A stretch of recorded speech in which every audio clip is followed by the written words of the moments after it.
The fisherman throws his nets. At night, when he eats, he sits alone.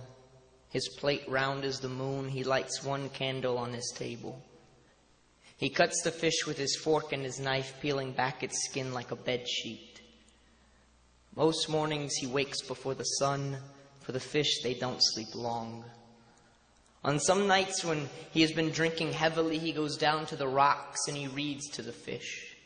He reads to them poems from books, poems about the human condition, about the muscles inside of him that question and quiver and shiver and sleep.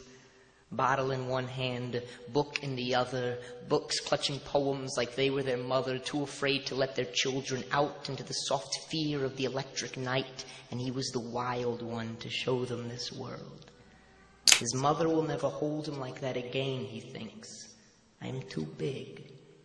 Book in one hand, bottle in the other, while the storms flock behind him like gathering, ballooning corpses. He screams these poems, screaming out the words like they were teeth he no longer needed or cared for. He slurs his screams like a drunk preacher cutting a rope, picking up poems like they were stones to fling at the foot of God's throne, hurling word after word after word, waiting for some door in some black cloud to open up, but nothing happens.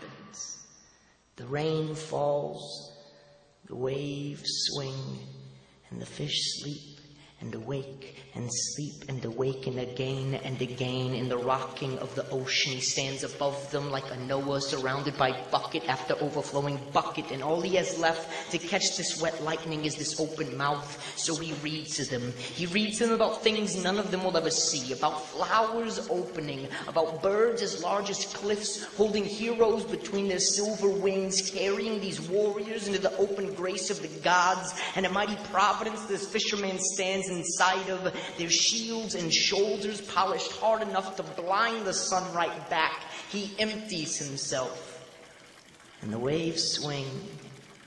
He goes home, falls into bed, sleeps all the next day.